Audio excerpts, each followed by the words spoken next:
میں مبلغ بنوں سنتوں کا، خوب چرچا کروں سنتوں کا، ہو کرم بحر خاک مدینہ۔ الحمدللہ رب العالمین، والصلاة والسلام علی سید المرسلین،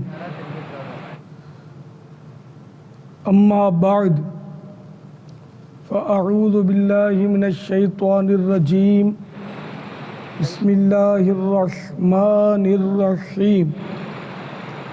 الصلاة والسلام علیک یا رسول اللہ،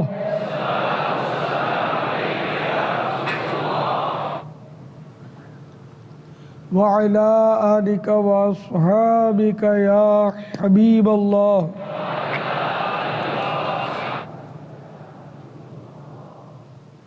الصلاة والسلام عليك يا نبي الله، وعلى آلك وأصحابك يا نور الله۔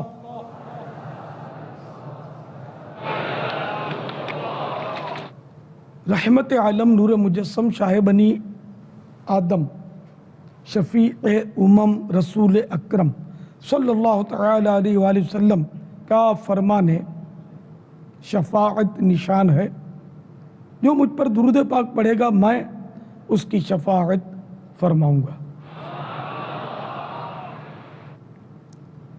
صلو علی الحبیب۔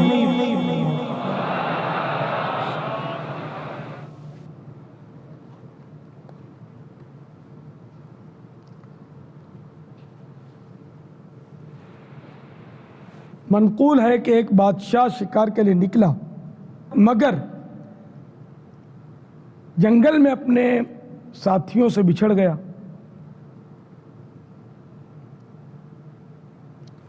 اس نے کمزور اور غمگین نوجوان دیکھا جو انسانی ہڈیوں کو الٹ پلٹ رہا ہے۔ پوچھا، تمہاری یہ حالت کیسے ہو گئی اور اس سنسان بیابان میں اکیلے کیا کر رہے ہو؟ جواب دیا، میرا یہ حال اس وجہ سے کہ مجھے طویل سفر درپیش ہے، دو موکل دن اور رات کی صورت میں میرے پیچھے لگے اور مجھے ڈرا ڈرا کر آگے دوڑا رہے ہیں۔ یعنی جو بھی دن اور رات گزرتے وہ مجھے موت سے قریب کرتے چلے جا رہے ہیں۔ میرے سامنے تنگ و تاریک تکلیفوں بھری قبر ہے، گلنے سڑنے کے لیے عنقریب مجھے زیر زمین ڈال دیا جائے گا۔ ہائے ہائے، وہاں تنگی اور پریشانی ہوگی، وہاں کیڑوں کی خوراک بننا ہوگا، ہڈیاں جدا جدا ہو جائیں گی، اور اسی پر اکتفا نہیں بلکہ اس کے بعد قیامت برپا ہوگی، جو کہ نہایت ہی کٹھن مرحلہ ہوگا۔ معلوم نہیں میرا جنت ٹھکانہ ہوگا یا معاذ اللہ جہنم میں جانا ہوگا۔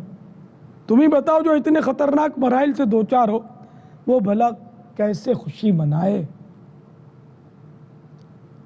یہ باتیں سن کر بادشاہ رنج و ملال سے نڈھال ہو کر گھوڑے سے اترا اور اس کے سامنے بیٹھ کر عرض گزار ہوا، اے نوجوان، آپ کی باتوں نے میرا سارا چین چھین لیا اور دل کو اپنی گرفت میں لے لیا، ذرا ان باتوں کی مزید وضاحت فرما دیجیے۔ وہ بولا، یہ میرے سامنے جو ہڈیاں جمع ہیں انہیں دیکھ رہے ہو؟ یہ ایسے بادشاہوں کی ہڈیاں ہیں جنہیں دنیا نے اپنی زینت میں الجھا کر فریب میں مبتلا کر دیا تھا۔ یہ خود تو لوگوں پر حکومت کرتے رہے مگر غفلت نے ان کے دلوں پر حکمرانی کی۔ یہ لوگ آخرت سے غافل رہے یہاں تک کہ انہیں اچانک موت نے آ لیا۔ ان کی تمام آرزوئیں خاک میں مل گئیں، نعمتیں سلب کر لی گئیں، قبروں میں ان کے جسم گل سڑ گئے، اور آج انتہائی قسم پرسی کے عالم میں ان کی ہڈیاں بکھری پڑی ہیں۔ عن قریب ان کی ہڈیوں کو پھر زندگی ملے گی اور ان کے جسم مکمل ہو جائیں گے، پھر انہیں ان کے اعمال کا بدلہ ملے گا، اور یہ نعمتوں والے گھر جنت یا عذاب والے گھر دوزخ میں جائیں گے۔ اتنا کہنے کے بعد وہ نوجوان بادشاہ کی آنکھوں سے اوجھل ہو کر نامعلوم کہاں چلا گیا۔ ادھر خدام جب ڈھونڈتے ہوئے پہنچے تو بادشاہ کا چہرہ اداس اور اس کی آنکھوں سے سیل اشک رواں تھا۔ رات آئی تو بادشاہ نے لباس شاہی اتارا اور 2 چادریں جسم پر ڈال کر عبادت کے لیے جنگل کی جانب نکل گیا، پھر اس کا پتہ نہ چلا کہ کہاں گیا۔ اللہ عز و جل کی ان پر رحمت ہو اور ان کے صدقے ہماری بے حساب مغفرت ہو۔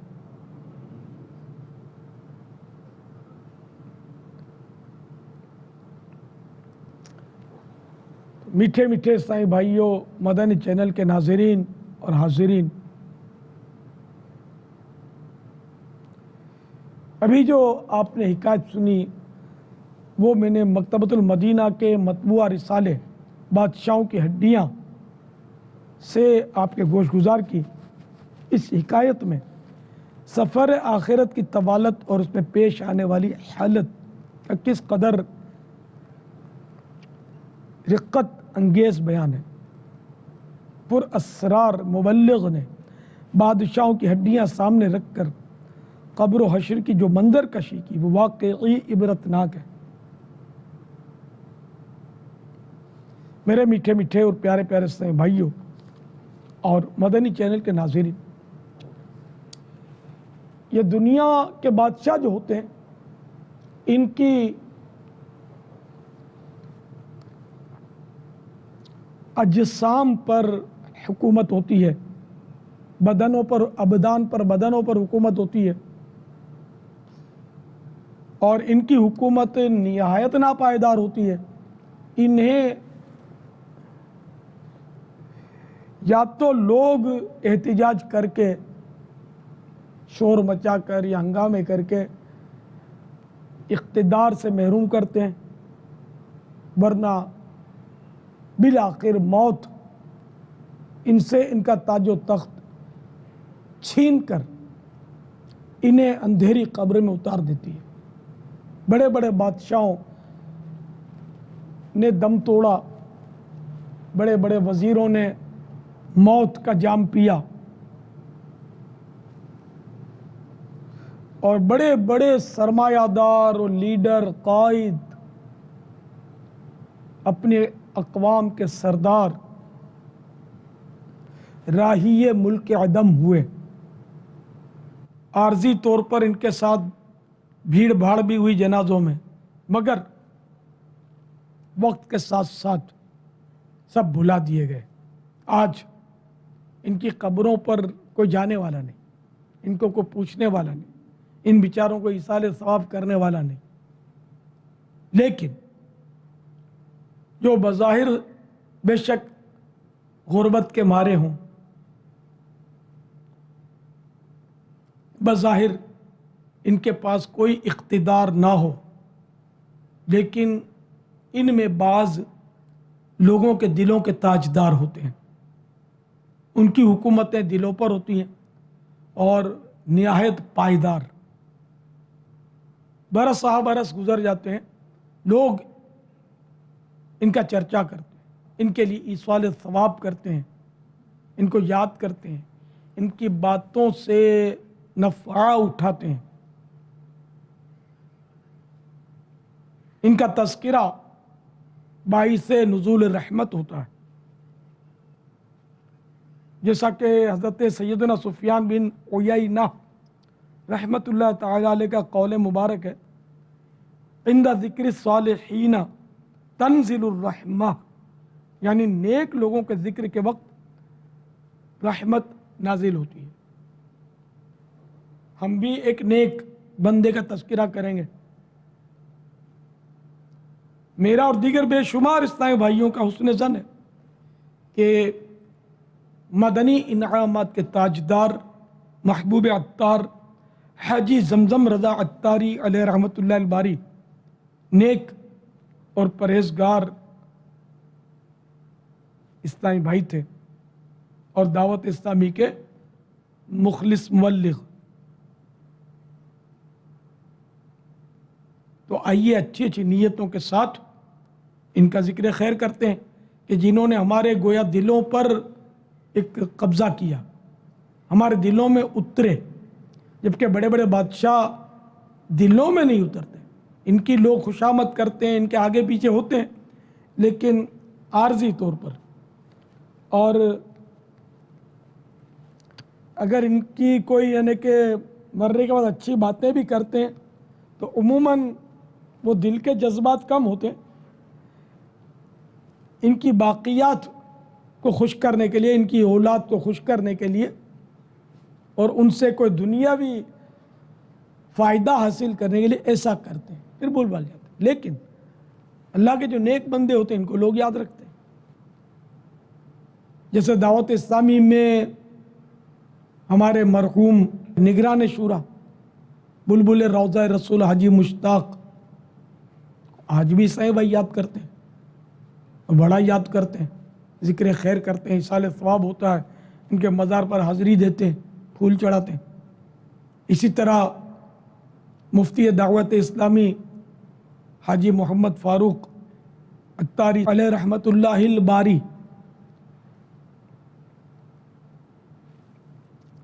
جو کہ رکن شورا بھی تھے، ان کو بھی خیر کے ساتھ یاد کرتے ہیں۔ اب یہ حاجی زمزم بھی ان کے پہلو میں آرام فرما ہوئے ہیں، انہیں بھی بہت خیر کے ساتھ یاد کیا جا رہا ہے۔ تو آئیے ہم بھی ان کا ذکر خیر کر کے کچھ اپنے ایمانوں کو جلا بخشیں، کچھ اس میں سے عبرت کے پھول چنیں کہ بندہ اچھا ہو یا برا، دنیا سے اس نے جانا تو جانا ہے، تو اچھے بن کر جانا چاہیے، اچھی زندگی گزار کر جانا چاہیے۔ نیکیوں بھری، سنتوں بھری زندگی جو گزارتے ہیں اللہ کے نیک بندے، مخلص بندے ہوتے ہیں، ان کے لیے دنیا میں بھی بھلائیوں کے نقوش ہوتے ہیں اور آخرت بھی ان کی بہتر ہوتی ہے اللہ کی رحمت سے۔ تو مبلغ دعوت اسلامی اور رکن مرکزی مجلس شورا مدنی انعامات کے تاجدار محبوب عطار حاجی زمزم رضا عطاری علیہ رحمۃ اللہ الباری 10 ستمبر 1965 بمطابق 14 جمادی الاولیٰ 1385 ہجری میں پیدا ہوئے۔ 6 رجب المرجب 1405 ہجری یعنی 1985 میں 20 یا 21 سال کی عمر میں دعوت اسلامی کے مدنی ماحول سے متعارف ہوئے اور غوث پاک کے مریدوں میں اپنا نام شامل کیا۔ پھر 5 سال بعد کم و بیش 1409 سین ہجری بمطابق 1989 میں دعوت اسلامی سے باقاعدہ وابستہ ہو گئے اور اس مدنی تحریک کا مدنی کام کرنا شروع کیا۔ ان کا اصل نام جاوید تھا، جو کہ مجھے سمجھ میں نہیں آتا۔ اصل اس کا تلفظ تو ہے جاوید، جاوید من ہمیشہ رہنے والا، ہمیشہ رہنا کس نے ہے؟ تو خیر وہ ان کا نام میں نے محمد رکھا اور پکارنے والا نام زمزم رضا کر دیا۔ آج ان کا پرانا نام وہ میں نے بولا تو شاید پتہ چلا ہوگا آپ حضرات کو۔ الحمدللہ یہ ترقی کرتے کرتے دعوت اسلامی کے مرکزی مجلس شورا کے رکن بن گئے اور سال ہا سال مدنی کاموں کی دھومیں مچائیں۔ پھر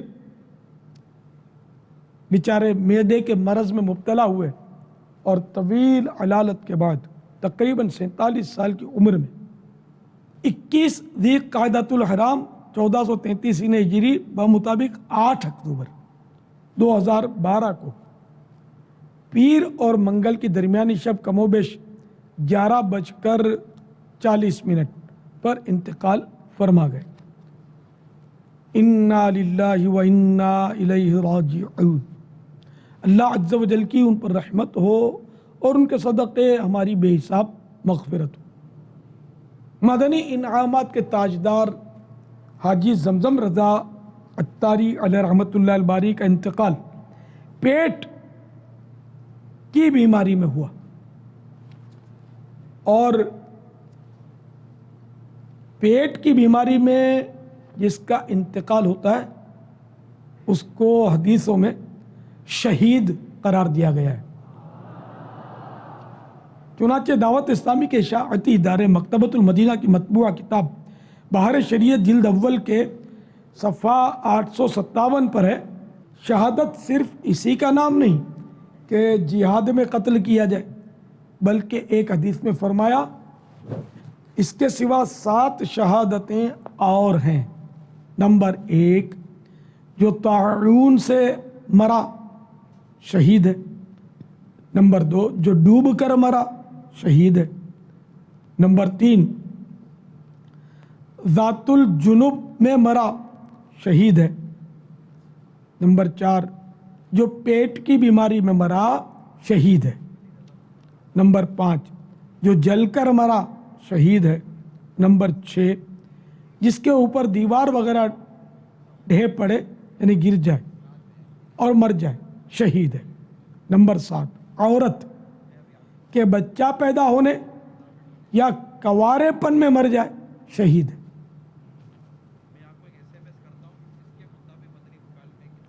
یہاں تک حدیث سے پاک ہے۔ صدر الشریعہ رحمۃ اللہ تعالی علیہ فرماتے ہیں، یہ فقہ کا ایک جزیہ نقل کیا ہے، ان کے سوا اور بہت صورتیں ہیں جن میں شہادت کا ثواب ملتا ہے۔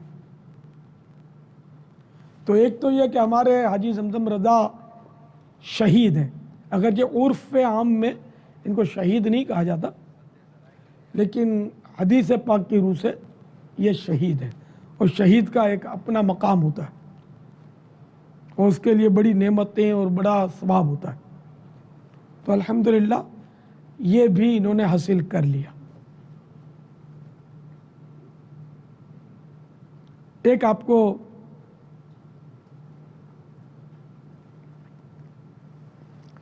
ایمان افروز بہار سناتا ہوں۔ غلام زادہ عطار حاجی عبید رضا نے سگے مدینہ عفیانوں کو کچھ یوں بتایا، حاجی زمزم رضا عطاری علیہ رحمۃ اللہ الباری کے وصال سے کم و بیش 3 ہفتے قبل 14 ستمبر 2012 کی رات میں نے خواب میں ایک منظر کچھ یوں دیکھا کہ مرحوم نگران شورا حاجی مشتاق عطاری علیہ رحمۃ اللہ الباری تیزی سے کہیں جا رہے ہیں۔ میں نے بے تکلفی والا انداز میں پوچھا، حاجی مشتاق آپ اتنی جلدی کہاں چلے؟ فرمایا زمزم بھائی کو لینے جا رہا ہوں، میرے ساتھ پیارے آقا صلی اللہ تعالی علیہ وآلہ وسلم بھی ہیں۔ غلام زادے نے بتایا، میں نے جو ہی نگاہ اٹھائی میری نظر سرکار مدینہ صلی اللہ تعالی علیہ وآلہ وسلم کے چہرے انور پر پڑی، جو کہ حاجی مشتاق کے ساتھ ہی جلوہ فرما تھے۔ ایک دم میرے ہونٹ بند ہو گئے، مجھ سے کچھ بھی عرض نہ کیا جا سکا۔ سرکار نامدار صلی اللہ تعالی علیہ وآلہ وسلم تشریف لے جانے لگے، اور حاجی مشتاق عطاری علیہ رحمۃ اللہ الباری اپنے آقا صلی اللہ تعالی علیہ وآلہ وسلم کے پیچھے پیچھے روانہ ہو گئے۔ اسی خواب کے دوسرے منظر میں حاجی مشتاق عطاری علیہ رحمۃ اللہ الباری پھر مجھے نظر آئے، مگر اس مرتبہ وہ تنہا تھے۔ خوش ہو کر فرمانے لگے مبارک ہو کہ رسول اکرم صلی اللہ تعالی علیہ وآلہ وسلم نے سب سے پہلے زمزم سے ملاقات فرمائی. اللہ اکبر یا رسول اللہ. حاجی عبید رضا مدنی سلمہ الغنی نے مرحوم حاجی زمزم رضا کی علالت کے دوران یہ خواب بیان نہ کرنے کی حکمت یہ بیان کی کہ چونکہ خواب حجت تو ہوتا نہیں، مگر کہیں ایسا نہ ہو کہ خواب سن کر اسلامی بھائی علاج کے تعلق سے غفلت میں پڑ جائیں. غلام زادے کا اصرار تھا کہ یہ خواب میرے نام سے بیان نہ کیا جائے. میں نے کہا کہ یہ میری اور نگران شورا کی ثوابدید پر چھوڑ دیجئے. اس پر وہ خاموش ہو گئے. نگران شورا ان کا نام ظاہر کرنے پر مصر تھے، لہذا اظہار میں نے کر دیا. ایک اور عجیب و غریب واقعہ یہ ہوا کہ مرحوم حاجی زمزم رضا کے غسل کی تیاری تھی. میں بھی حاضر ہو گیا. میں مرحوم کے چہرے کو بغور دیکھ رہا تھا. اتنے میں بائیں لیفٹ آئی، بائیں آنکھ میں معمولی سی حرکت محسوس ہوئی.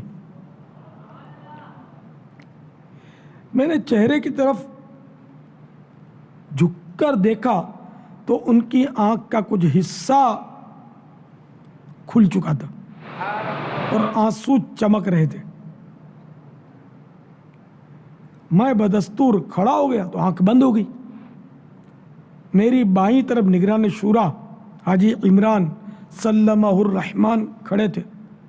ان سے تذکرہ کیا تو وہ بھی یہ منظر دیکھ چکے تھے. میری دائیں طرف الحاج مفتی فضیل رضا مد ظلہ کھڑے تھے. ان کی توجہ دلائی تو وہ بھی متوجہ ہوئے. نگران شورا نے مجھے حکم دیا کہ تم پھر چہرے کی طرف جھکو. میں نے تعمیل ارشاد کیا تو اب کی بار پہلے سے زیادہ آنکھ کھلی اور پتلی بھی نظر آنے لگی اور آنسو بھی نکل آئے. یہ منظر مفتی صاحب سمیت کئی حاضرین نے اپنی کھلی آنکھوں سے دیکھا. الحمدللہ علی کل حال. باپا یہ منظر ہم دکھا بھی سکتے ہیں، مگر یہ منظر مسائل کے تحت فیضان مدینہ میں موجود اسلامی بھائی شاید نہیں دیکھ سکیں گے. اس کے علاوہ مدینہ کے ناظرین ہو جہاں جہاں اسلامی بھائی اس وقت مسجد کے باہر ملک و بیرون ملک کے اجتماع میں شریک ہیں، وہ انشاءاللہ اس منظر کو دیکھ پائیں گے. آئیے یہ منظر دکھاتے ہیں آپ کو. یہ آپ دیکھیے کہ ان کی جو دائیں طرف جو آنکھ ہے یہ آپ کو کھلی نظر آئے گی. بائیں طرف جزاک اللہ. بائیں طرف کی جو آنکھ ہے یہ آپ کو کھلی نظر آئے گی. یہ جب کھلی تو ہم نے لے لی اور آپ کو اس کی کونے سے آنسو چمکتا ہوا نظر آ رہا ہوگا. یعنی جب باپا کھڑے تھے تو اس وقت آنکھیں بند تھیں. جب باپا جھکے تو یہ آنکھ اتنی کھلی جتنی آپ دیکھ رہے ہیں. اندر میں پتلی بھی آپ کو ہلکی ہلکی سی نظر آ رہی ہوگی. پتلی واضح نظر آ رہی ہے. پتلی واضح نظر آ رہی ہے، بالکل واضح. اور پھر یہ کہ یہ باپا پھر کھڑے ہوئے جیسے عموماً آدمی مطلب کھڑا ہوتا ہے. تو میں نے دیکھا کہ ان کی آنکھ بند ہو گئی تھی. پھر میں نے باپا کو عرض کی باپا دوبارہ آپ نیچے کی طرف جائیں اور ان کے سامنے آئیں. پھر نیچے کی طرف گئے تو پھر یہ پہلے سے قدرے زیادہ کھلی جو آپ کیمرے میں اس وقت آپ اس کو جو محفوظ کیا گیا اور آپ دیکھ رہے ہیں. اور پھر وہ کونے سے ان کے آنسو پھر چمکنے شروع ہوئے. اور یہ الحمدللہ عز و جل وہاں موجود کئی اسلامی بھائیوں نے اس منظر کو دیکھا اور ہر کوئی اس کی اپنے طور پر غور کر سکتا ہے کہ یہ ایک کیا کیفیت ہے، کیا منظر ہے. یہ دیکھیے دوسری طرف غور سے سب دیکھ رہے ہیں اور یہ میں بھی سارے لا رہا ہوں، بابا بھی دیکھ رہے ہیں اور اسلامی بھائیوں نے بھی اس منظر کو دیکھا. اور ساتھ شہزاد عطار عبید رضا عطاری بھی الحمدللہ جلوہ فرماتے. اللہ عز و جل کی ان پر رحمت ہو، ان کے صدقے ہماری مغفرت ہو. صلو علی الحبیب صلی اللہ علیہ محمد۔ دعوت اسلامی کے مرکزی مجلس شورا کے رکن حاجی لقمان باپو کا کچھ یوں بیان ہے۔ ایک اسلامی بھائی نے مجھے بتایا کہ ایک مرتبہ محبوب عطار حاجی زمزم رضا عطاری علیہ رحمۃ اللہ الباری کا پاؤں میرے پاؤں پر آ گیا۔ میں نے ذرا بھی محسوس نہیں کیا تھا، برا محسوس نہیں کیا تھا، مگر حاجی زمزم حقوق العباد کے تعلق سے اتنے حساس تھے کہ فوراً آگے بڑھے اور میرے پاؤں پکڑ کر مجھ سے معافی مانگنے لگے۔ اس میں ہمارے لیے بڑا درس ہے۔ ہم تو کسی کو کونی ماری، کسی کو گھورا جھڑکا ہے، ہٹ جا، ابے دیکھتا ہے کہ ہٹتا نہیں ہے، جگہ دے میرے کو، کیا مطلب غصہ پڑتا ہے۔ نعوذ باللہ ایک تعداد ہے جن کی یہ لینگویج ہوتی ہے جو بسا اوقات نہایت دل آزار ہوتی ہے، ان کو پتہ بھی نہیں ہوتا، احساس بھی نہیں ہوتا کہ ہم نے بہت کچھ گناہ کر ڈالے۔ اگر بلا وجہ یہ دل آزاری ہم نے کی ہے تو یقیناً گناہ ہی ہے۔ تو یہ ہمارے حاجی زمزم میں سے نہیں تھے، بہت نرم خو اور نرم مزاج اور اسلامی بھائیوں کی دل جوئیاں کرنے والے تھے۔ حاجی زمزم کے بچوں کی امی کا بیان ہے کہ ان کی طبیعت میں بہت نرمی تھی، غصہ بہت ضبط کیا کرتے تھے۔ ایک مرتبہ ان کے چھوٹے بیٹے نے موبائل فون پانی کے ٹب میں ڈال دیا، اس کے باوجود انہوں نے کوئی غصہ نہیں کیا۔ حاجی زمزم مرحوم کی والدہ محترمہ کا بیان ہے کہ میرے بیٹے کی بہت کوشش ہوتی تھی کہ میری وجہ سے کسی کا دل نہ دکھے۔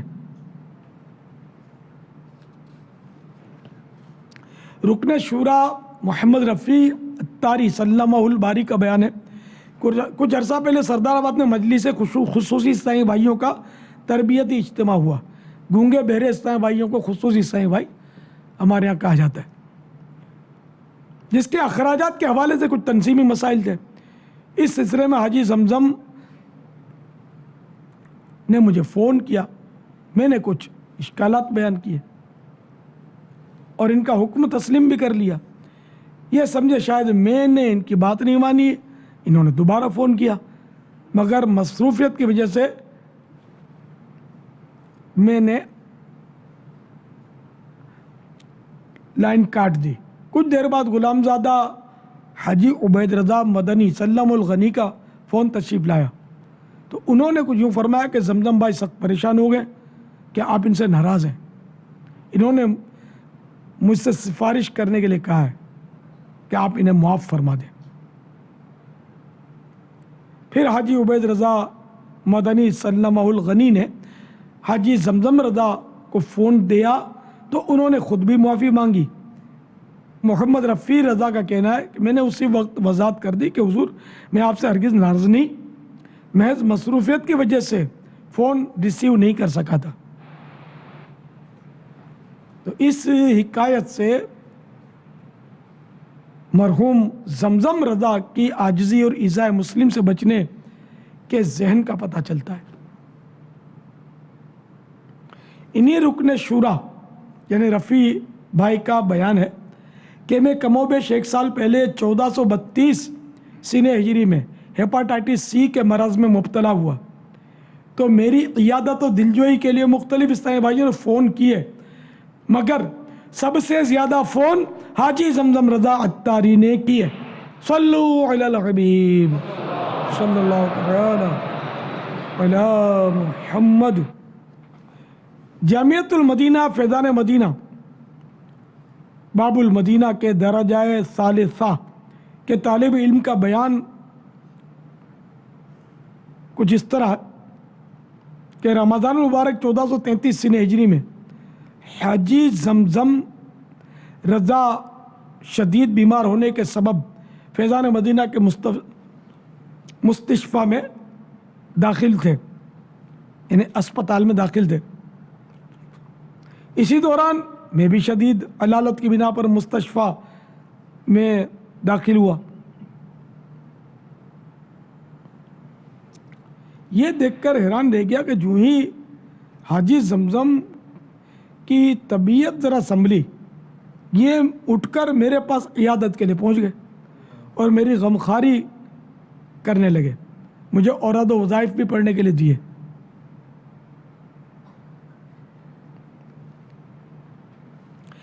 جب مدینۃ العلمیہ کے ایک مدنی اسلامی بھائی مرحوم رکن شورا کی عیادت و دیکھ بھال کے لیے مستشفے تشریف لائے تو ان کو میرے بارے میں بتایا. وہ ثالثہ کے طالب علم کہتے ہیں کہ میرے بارے میں بتایا کہ یہ جامعہ کے طالب علم بیچارے بیمار پڑے, برائے کرم کسی کی ترکیب فرمائیں جو کہ ان کو کم از کم کھانا وغیرہ تو کھلا سکے, کیونکہ ان دنوں طلباء کی چھٹی ہو گئی تھی.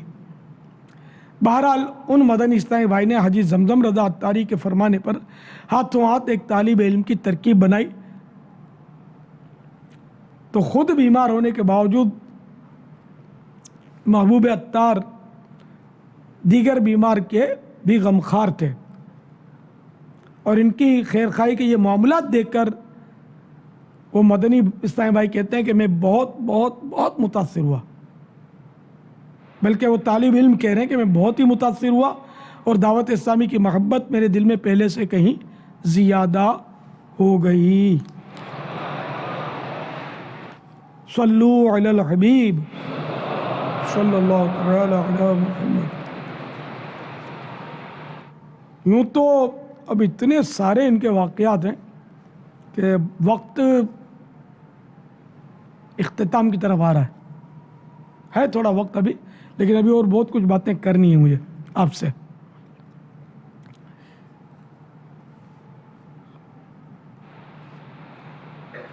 حاجی زمزم رضا عطاری علیہ رحمۃ اللہ الباری کے بچوں کی امی کا بیان کچھ اس طرح ہے کہ چند سالوں سے ان کے کچھ نہ کچھ امراض, پتا, پتھری اور السر وغیرہ کے آپریشن ہوتے رہے. اس مرتبہ کے مرض میں بہت تکلیف تھی. خون کی الٹیاں اس قدر ہوتی تھیں کہ دیکھی نہ جاتی. تکلیف سے ان کے جسم سے اس قدر پسینہ نکلتا کہ جسم پر گویا پانی ڈالا گیا ہے. مگر صبر کا عالم یہ تھا کہ فرماتے ہیں اللہ عز و جل کی طرف سے امتحان ہے, انشاءاللہ عز و جل سب بہتر ہو جائے گا.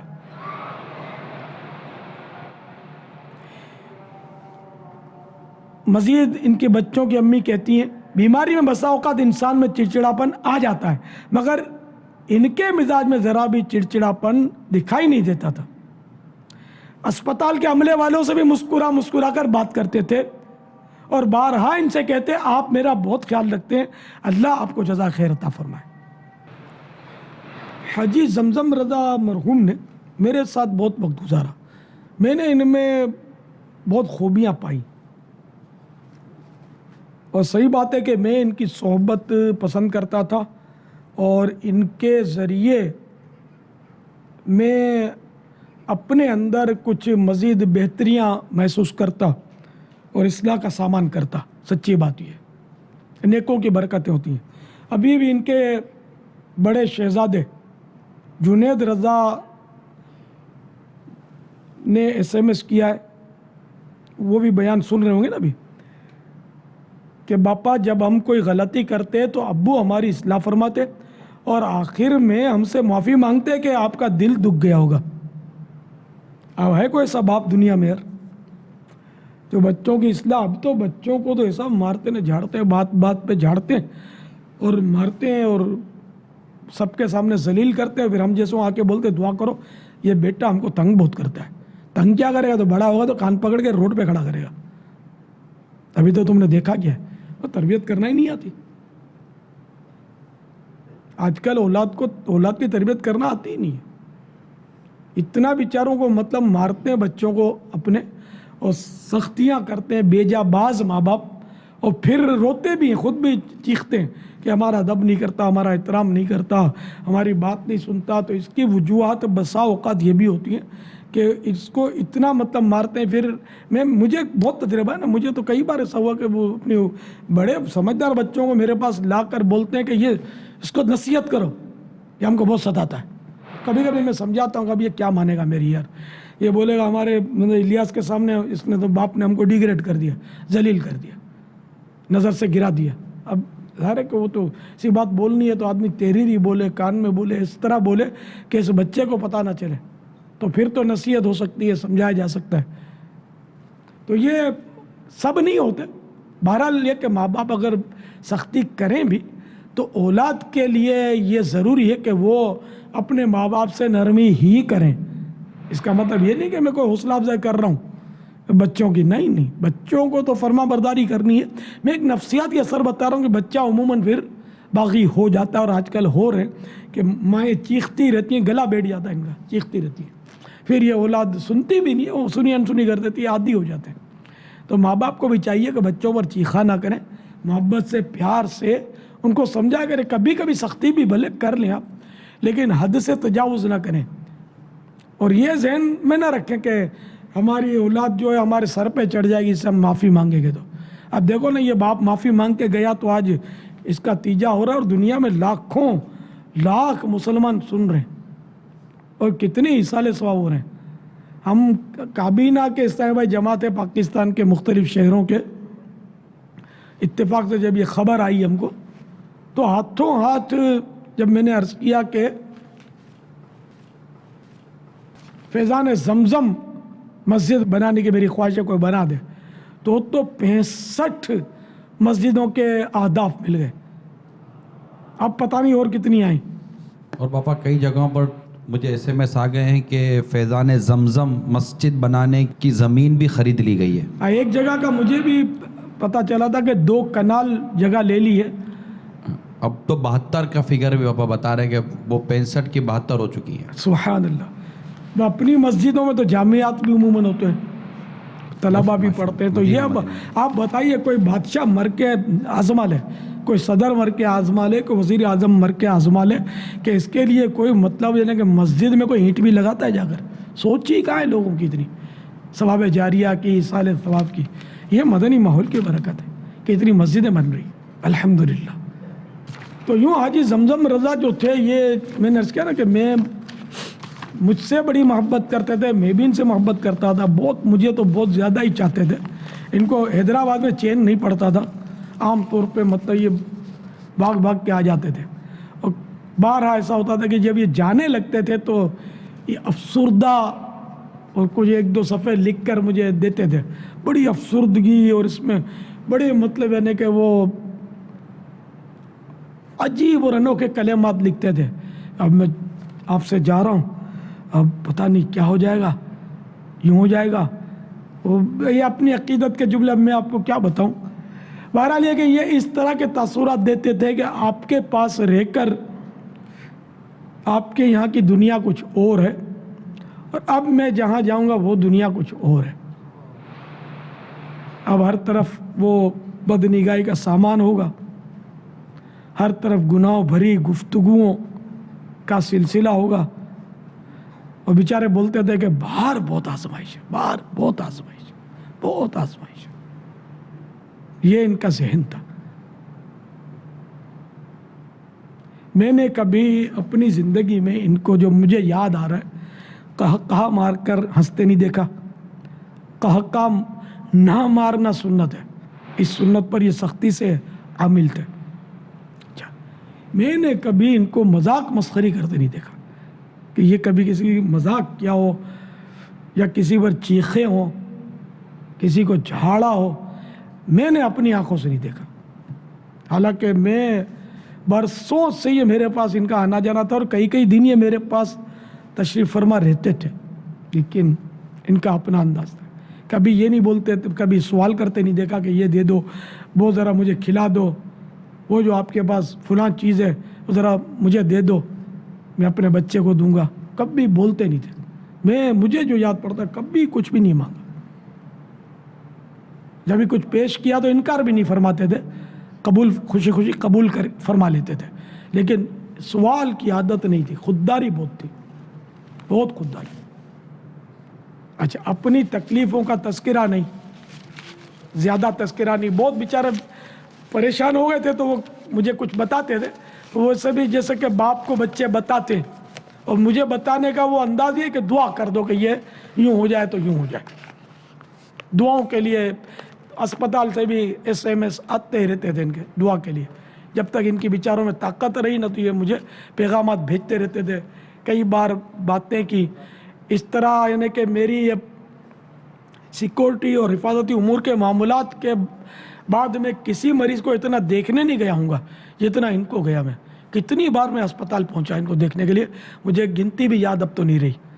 مجھے بھی بہت یہ یاد آتے تھے, میں جا کے دیکھتا تھا. اور پبلک پیلیس سے میں کتراتا ہوں, مجھے کترانا چاہیے, یہ ہمارے اصول ہیں مطلب حفاظتی امور کے, کہ عوام میں نہیں جانا چاہیے, اس میں خطرات بہت بڑھ جاتے تھے. لیکن خیر میں اپنے حساب سے حفاظتی, کہ یہ بھی ضروری ہے, حفاظتی اقدامات کے ساتھ حاضری دیتا تھا اور جلدی پلٹ جاتا تھا, تاکہ وہ شور مچے کہ یہ باہر نکلا ہوا, اس سے پہلے اپنے کو محفوظ کر لینا. یہ شرعاً بھی مطلوب ہے اپنی حفاظت, کوئی یہ بری بات نہیں ہے. خیر, تو اس طرح میں آتا جاتا تھا. فون پر کئی بار میری گفتگو ان سے ہوتی تھی, تو بیچارے بعضوں کا تو آخر میں تو یہ بولتے تھے, صحیح بات ہے کہ برابر سمجھ بھی نہیں آتی تھی, اتنی کمزوری آ گئی تھی. لیکن میں ان پر اظہار نہیں ہونے دیتا تھا کہ آپ کی بات سمجھ میں نہیں آ رہی ہے, میں دعائیں دیتا رہتا تھا, یہ بیچارے ان کی دل جو ہوتی رہے. تو بہرحال یہ کہ ہمارے یہ حاجی زمزم رضا رحمۃ اللہ تعالیٰ علیہ بہت خوبیوں کے مالک تھے, اور ایمانداری کی بات ہے کہ بڑی یادیں انہوں نے چھوڑی. مدنی انعامات کے تعلق سے حاجی زمزم کا مجھ پر بہت بڑا احسان ہے, بہت بڑا احسان ہے, بہت بڑا احسان ہے کہ وہ مدنی انعامات کامیاب اتنے نہیں ہو رہے تھے کیونکہ اس میں عمل کرنے کی بات ہے, اور پہلے مرکزی مجلس شورا اور ایسی کوئی ترکیبیں تھی نہیں. تو یہ بس میں اکیلا اس پہ کوشش کرتا تھا, اور کوئی خاص وہ ذمہ داران کی طرف سے حوصلہ افزائی نہیں ہوتی تھی, عمل کرنا پڑتا تھا. تو اس لیے کوئی ایسی خاص ترکیب نہیں بن پا رہی تھی, اور مجھے بھی سمجھو کہ کرنا نہیں آتا تھا کام. حاجی زمزم نے میرا بہت حوصلہ بڑھایا کہ یہ بہت اچھے ہیں, بڑا فائدہ ہے, یہ وہ ہے, آپ ہمت رکھیں, انشاءاللہ یہ یوں ہوگا یوں ہوگا. اور حاجی زمزم نے جب یہ مدنی انعامات پر ہاتھ رکھا نا, دنیا میں کہاں سے کہاں نکل گئے مدنی انعامات, اور آج الحمدللہ تنظیمی طور پر مدنی انعامات ہمارے مدنی کاموں کا بہت اہم حصہ بن چکے. سر مدنی انعامات میرے نفس کے لیے نہیں ہے, میں نیک نہیں بن سکا اس کا اعتراف ضرور ہے مجھے, لیکن مجھے نیکیاں پسند بہت ہیں, میں چاہتا ہوں کہ سب نیک بن جائیں. مدنی انعامات دعوت اسلامی کی روح ہے حقیقت میں. تو الحمدللہ اس روح کو دعوت اسلامی والوں کے اندر سرایت کرنے میں ہمارے حاجی زمزم کا بہت حصہ ہے.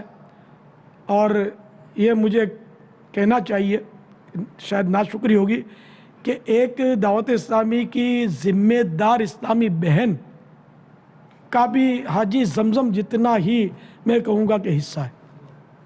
اب کون فرسٹ آئے گا یہ میں طے نہیں کر سکتا, اتنا انہوں نے بھی مدنی انعامات کے لیے کام کیا, اور اسلامی بہنوں میں انہوں نے اس کو عام کیا. اللہ ان کو بھی دونوں جہاں کی برکتیں نصیب فرمائے, اور انہیں اللہ تعالیٰ طویل حیات دے, اور ان کی موت کا مجھے صدمہ نہ دکھائے کہ یہ حاجی زمزم چلے گئے. ظاہر صدمہ تو ہے نا, حاجی مشتاق چلے گئے صدمہ ہے, حاجی فاروق تشریف لے گئے صدمہ ہے. تو حالانکہ اس اسلامی بہن کو کبھی زندگی میں نے دیکھا بھی نہیں ہے, مجھے ان کا قد بھی نہیں دیکھا, کہ ان کو برقعے میں بھی نہیں دیکھا, مجھے یاد نہیں پڑتا, کبھی دیکھا ہی نہیں ہے.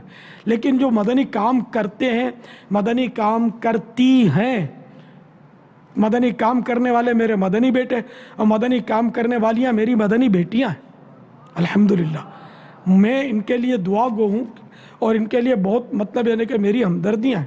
اللہ ان کو اور برکتیں دیں, کیونکہ ہمیں اسلامی بھائیوں میں بھی مدنی کام کرنے, اور اسلامی بہنوں میں بھی مدنی کام کرنے, کہ اسلامی بہنیں اگر مدنی کاموں والی بنتی ہیں, نیک بنتی ہیں, تو ان کی اولاد بھی نیک بنے گی, ان کے بچوں کے ابو بھی نیک بنیں گے, مدنی قافلوں کے مسافر بنیں گے.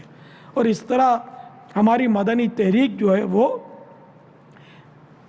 ترقی کے منازل طے کرے گی. اور واقعی بولتا ہوں کہ اب یہ فیصلہ کرنا بھی مشکل ہے کہ دعوت اسلامی میں اسلامی بھائیوں کی تعداد زیادہ ہے یا اسلامی بہنوں کی تعداد زیادہ ہے. یہ فیصلہ کرنا مشکل ہے. اتنی اسلامی بہنیں, اتنی اسلامی بہنیں, ان کے بھی سینکڑوں ہزاروں اجتماعات ہوتے ہیں, ہزاروں ان کے مدرسۃ المدینہ ہے, لیکن چونکہ شریعت نے پردے کا حکم دیا, اور لبیک شریعت کے آگے ہمارا سر تسلیم خم ہے. ورنہ ہم آپ کو مدنی چینل پر کم از کم مدنی برقعے والوں کی بھیڑ دکھا دیتے ہیں ناظرین کو، لیکن یہ بھی دکھانے کی اجازت نہیں ہے کہ مدنی برقعے دکھائیں گے تو کہیں ایسا نہ ہو کہ آگے چل کر کچھ مزید، تو اس لیے وہ سد ذرائع کے طور پر ہم اس کی طرف بڑھتے ہی نہیں ہیں۔ اس طرح بہنوں کو ہم نے پردے میں رہنے دیا ہے، اور انشاءاللہ یہی ذہن ہے کہ ان کو پردے میں رکھا جائے، کہ حکم شریعت یہی ہے کہ ان کو پردے میں رکھا جائے۔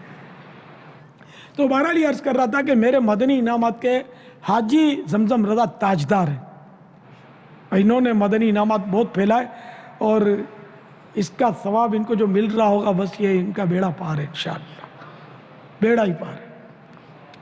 اور کیسا بیڑا پار ہے یہ بھی میں آپ کو ایک اس سلسلے میں مدنی بار سن لیتے ہیں۔ اب اس کے راوی بھی جو ہے وہ میرا غلام زادہ ہے۔ جی ہاں میں عرض کر رہا ہوں، آپ مائک پر نہیں ہیں نا؟ بابا میں مائک پر ہوں، میں یہی عرض کر رہا ہوں کہ جیسے یہ دوسری بھی جو باہر ہے وہ شہزاد حضور سے ہے، اور مجھے اس کا یہ ہے کہ ان کو اتنی محبت تھی حاجی زمزم سے کہ میں آپ کو بیان نہیں کر سکتا، اور شاید خیر آپ کا صدمہ اپنی جگہ پر، لیکن شاید ہو سکتا ہے کہ ان کا صدمہ بہت بڑا صدمہ ہے ان کے لیے بھی، حاجی زمزم رحمۃ اللہ تعالیٰ علیہ کا جانا، اور اب تک شاید یہ بہت زیادہ افسردہ اور غمزدہ ہیں، کیونکہ ان سے بڑی زبردست ترکیب تھی، یہاں تک کہ وہ جو ترکیب ہے ہماری کہ ہم ہر ماہ بالخصوص ہماری مرکزی مجلس شورا یہ اپنی ماہانہ مدنی انعامات اور مدنی قافلوں کی کارکردگی یہ ہم پابند ہیں اس بات کے کہ ہم شہزاد حضور کو پیش کریں۔ اس میں جو 2 سال تک کی کارکردگی کا ان کے پاس ابھی بھی ڈیٹا موجود ہے شہزاد حضور کے پاس، اور مجھے کچھ SMS بھی آئے تھے، مطلب اس کا ہم نتیجہ یہ نکال سکتے ہیں پاپا کہ حاجی زمزم رضا عطاری رحمۃ اللہ تعالیٰ علیہ یہ ایک تو باقاعدگی کے ساتھ اپنی کارکردگی دیتے تھے، اور ان کی فکر مدینہ شاید چھوٹتی نہیں تھی، یہ اپنی فکر مدینہ کے ماہانہ فکر مدینہ کے مکمل طور پر کسی حد تک پابند تھے، نیز یہ اپنی کارکردگی بابا لکھ کر گفتگو کرنے کی بھی کارکردگی دیتے تھے کہ اس بار میں نے 700 سے اتنی زیادہ لکھ کر بات کی، ایک SMS میں نے پڑھا کہ 1000 سے زیادہ لکھ کر بات کی، تو کبھی 300 تو کبھی 500 تو کبھی 600 یوں لکھ کر بات کرنے کی ان کی ترکیب تھی، اور یہ شہزادہ حضور کو یہ اپنا SMS کرتے تھے۔ یہ ضمناً میں عرض کر دوں کہ اس سے الحمدللہ جب سے یہ تحریک ہماری چلی ہے، ہم میں سے کئیوں کے فکر مدینہ اور اس طرح کے معاملات میں ہم نے بہتری پائی ہے۔ میں اب بھی تمام مرکزی مجلس شورا ان کو تو چاہیے ہی کہ وہ اپنی کارکردگی لازمی طور پر SMS کریں ہمارے مطلب شہزادہ حضور کو، نیز یہ کہ ہر ذمہ دار اپنے ماتحت اسلامی بھائیوں سے اگر مدنی انعامات کی اور ظاہر نصیب کے لکھ کر گفتگو کرنے کی کارکردگی اگر لیتے رہیں گے، تو اس سے جیسے باپا نے فرمایا کہ اس کام کو جس طرح زمزم بھائی لے کر محبوب عطار لے کر آگے بڑھے، تو امید کرتا ہوں، میں حسن ظن رکھتا ہوں کہ جو اسلامی بھائی بھی اس معاملے میں آگے بڑھے گا، امیر اہل سنت کی دعاؤں کے ساتھ ساتھ انشاءاللہ عز و جل ان کو محبوب عطار کا فیض بھی ملے گا انشاءاللہ تعالی۔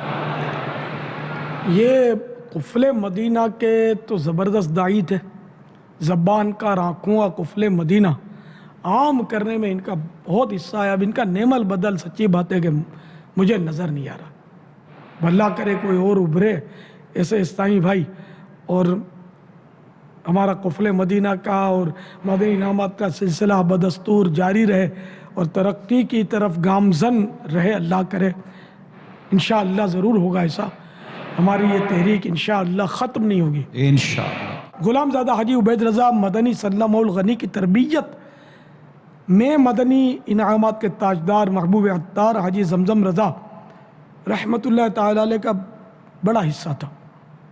دونوں کے مابین محبت کا عظیم رشتہ قائم تھا۔ مرحوم کی علالت کے دوران غلام زادے نے اپنی بساط کے مطابق خوب خدمت کی سعادت حاصل کی، یہ مجھے پتہ ہے کیا کیا خدمت کی اس نے۔ ان کی وفات پر بے حد رنجیدہ ہو گئے تھے، اور میرا جو گمان ہے کہ ان کے خاندان کے بعد خاندان کو اپنے آپ پر رکھتے ہیں. اگر دعوت اسلامی میں سب سے زیادہ کسی کو صدمہ ہوا ہوگا تو میرے بیٹے کو زمزم کا صدمہ ہوا ہوگا, حاجی عبید رضا کو. اتنی ان کی ترکیب مضبوط تھی کہ میں آپ کو بتا نہیں سکتا. بہرحال یہ کہ چونکہ یہ وفات سے بہت رنجیدہ ہو گئے تھے, مرحوم حاجی زمزم رضا خواب میں تشریف لے آئے اور انہوں نے ان کی دلجوئی کا سامان کیا. چنانچہ غلام زادے کے بیان کا کچھ خلاصہ یوں ہے. میں نے مرحوم حاجی زمزم رضا کو بعد وفات 2 سے 3 بار اس حالت میں خواب کے اندر دیکھا کہ داڑھی مبارک کے اکثر بال کالے ہیں اور کہیں کہیں ہلکی ہلکی لال مہندی لگی ہے. انہوں نے سفید لباس زیب تن کیا ہوا ہے اور سبز امامے کا تاج سر پر سجا رکھا ہے اور فرما رہے ہیں آپ پریشان نہ ہو, میں بہت خوش ہوں. واسطہ پیارے کا ایسا ہو کہ جو سنی مرے, یوں نہ فرمائیں تیرے شاہد کہ وہ فاجر گیا. صلو علی الحبیب صلی اللہ تعالی علی محمد. مدنی انعامات کے تاجدار محبوب عطار مبلغ دعوت اسلامی اور رکن شورا حاجی ابو جنید زمزم رضا عطاری علیہ رحمت اللہ الباری کے بیان کا لب لباب ہے. غالباً 1998 کا واقعہ ہے. میری اہلیہ امید سے تھیں, دن بھی پورے ہو گئے تھے. ڈاکٹر کا کہنا تھا کہ شاید آپریشن کرنا پڑے گا. تبلیغ قرآن و سنت کے عالمگیر غیر سیاسی تحریک دعوت اسلامی کا بین الاقوامی 3 روزہ سنت و برا اجتماع صحرائے مدینہ ملتان قریب تھا. اجتماع کے بعد سنتوں کی تربیت کے 30 دن کے مدنی قافلے میں عاشقان رسول کے ہمراہ سفر کی میری نیت تھی. اجتماع کے لیے روانگی کے وقت زیادہ قافلہ ساتھ لے کر اسپتال پہنچا. چونکہ خاندان کے دیگر افراد تعاون کے لیے موجود تھے, اہلیہ محترمہ نے اشک بار آنکھوں سے مجھے سنت و بر اجتماع ملتان کے لیے الوداع کہا. میرا ذہن یہ بنا ہوا تھا کہ اب تو مجھے بین الاقوامی سنت و بر اجتماع اور پھر وہاں سے 30 دن کے مدنی قافلے میں ضرور سفر کرنا ہے کہ کاش اس کی برکت سے عافیت کے ساتھ ولادت ہو جائے. مجھ غریب کے پاس تو آپریشن کے اخراجات بھی نہ تھے. بہرحال میں مدینۃ الاولیاء ملتان شریف حاضر ہو گیا. سنت و برے اجتماع میں گڑ گڑا کر خوب دعائیں مانگی. اجتماع کی اختتامی رقت انگیز دعا کے بعد میں نے گھر پر فون کیا تو میری امی جان نے فرمایا مبارک ہو, گزشتہ رات رب کائنات عز و جل نے بغیر آپریشن کے تمہیں چاند سی منی عطا فرمائی ہے. میں نے خوشی سے جھومتے ہوئے عرض کی امی جان میرے لیے کیا حکم ہے, آ جاؤں یا 30 دن کے لیے مدنی قافلے کا مسافر بنوں؟ امی جان نے فرمایا بیٹا بے فکر ہو کر مدنی قافلے میں سفر کرو. ماں بھی کیسی ہے دیکھا نا. اپنی مدنی منی کی زیارت کی حسرت دل میں دبائے الحمدللہ عز و جل میں 30 دن کے مدنی قافلے میں عاشقان رسول کے ساتھ روانہ ہو گیا. الحمدللہ عز و جل مدنی قافلے میں سفر کی نیت کی برکت سے میری مشکل آسان ہو گئی تھی. مدنی قافلوں کی بہاروں کی برکت کے سبب گھر والوں کا بہت زبردست مدنی ذہن بن گیا. حتیٰ کہ میرے بچوں کی امی کا کہنا ہے جب آپ مدنی قافلے کے مسافر ہوتے ہیں میں بچوں سمیت اپنے آپ کو محفوظ تصور کرتی ہوں.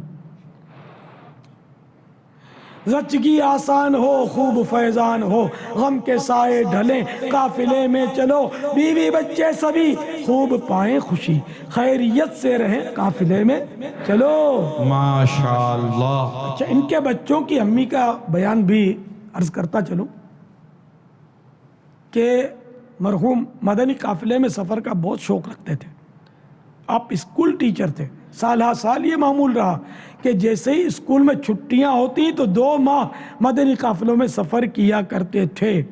حتیٰ کہ جس سال اپریل میں شادی ہوئی اس سال بھی جون جولائی کی چھٹیاں ہوتے ہی مدنی قافلے کے مسافر بن گئے. تو ایسے ہی یہ سب یہ تیجے اور یہ مسجدیں نہیں بن رہی, یہ سب آپ کو کرنا پڑے گا.